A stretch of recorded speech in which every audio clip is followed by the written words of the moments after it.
Good morning, my beautiful friends, and welcome back to another video. I am so excited because today I am sharing with you a week of vegan dinners.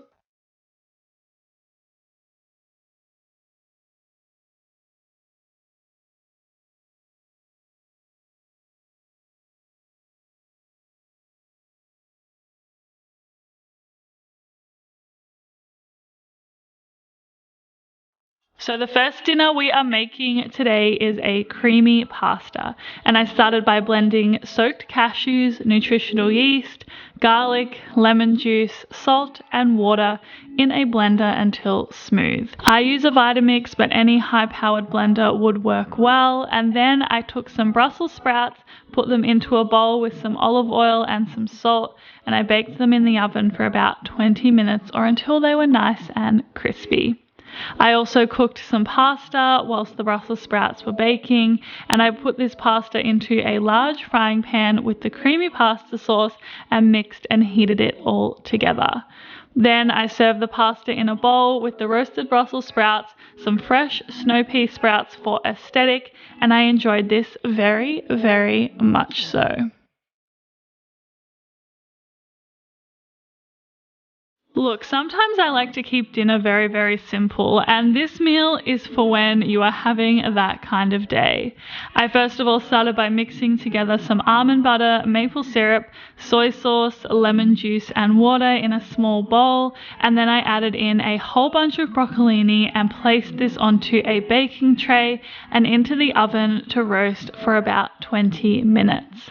Something else I am loving at the moment is baby carrots, and I especially love tossing these in olive oil, Italian herbs, garlic powder and salt until it is nice and well coated, and then I like to roast these in the oven for around 40 minutes.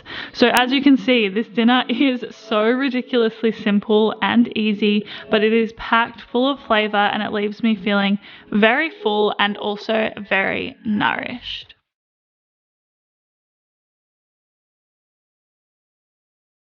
Okay, let's move on, and next up we are making some ridiculously delicious sweet potato burger patties.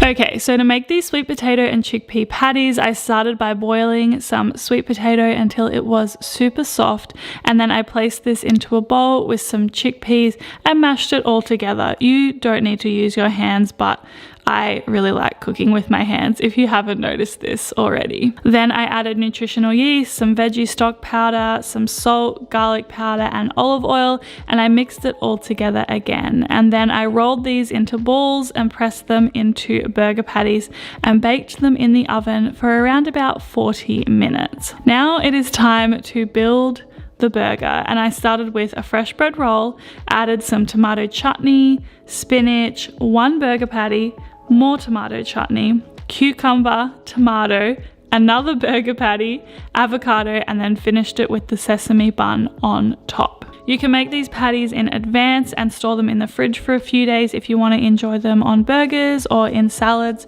throughout the week.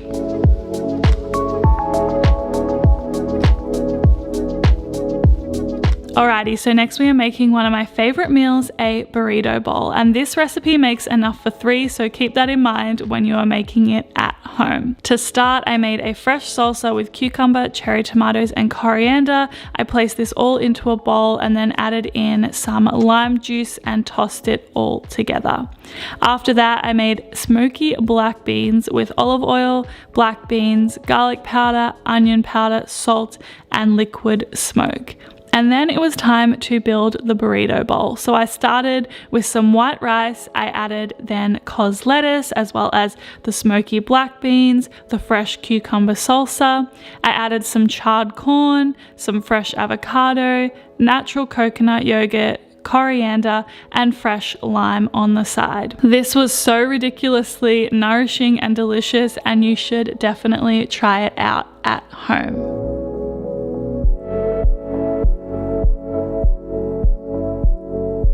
Okay, it is time to make some lentil meatballs, and I started this by blending lentils, walnuts, Italian herbs, garlic powder, salt, olive oil, and tomato puree in a Vitamix until it was very well combined. Then I rolled the mixture into balls, I placed them onto a baking tray and baked them in the oven for around about 20 minutes. I decided to serve them with pasta, however you could also put these in like a sub or in a salad and they would still be very delicious. I added a simple tomato pasta sauce on top, as well as some sprouts, as well as fresh parsley. And once again, this was a very, very simple dinner, but I had poured a lot of love into it. When I pour love into my food, it is like pouring love into myself, as I always say. Okay, so next we are making one of my favorite simple meals, which is a falafel pita pocket. So I started by cutting some cucumber, tomato, and parsley and tossing this together before frying some store-bought falafel balls in a little bit of olive oil.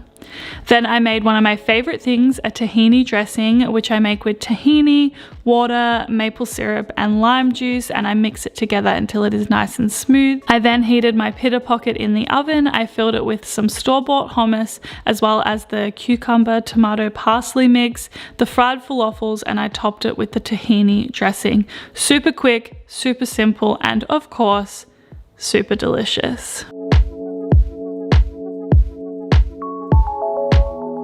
Okay, so last but certainly not least is this sweet and sour tempeh that I made, which, oh my goodness, I am obsessed with it. I started by making a sweet and sour sauce with pineapple juice, tomato sauce, maple syrup, soy sauce, apple cider vinegar, and cornstarch, which I mixed well and boiled it for a few minutes before removing it from the heat. Then I sliced some chickpea tempeh into cubes, placed this into a frying pan, and then added the sweet and sour sauce to it. You could also use tofu here if you would prefer tofu, and you also don't need to add all the sweet and sour sauce. You can save it to pour on top. Of course, I then cooked some white rice to go with my sweet and sour tempeh in my rice cooker, and then it was time to plate it all up. I enjoyed a whole block of this tempeh with rice. I added some spring onions on top, as well as some snow pea sprouts, and then the rest of the sweet and sour sauce, which is a very delicious way to end a day and also to end this video.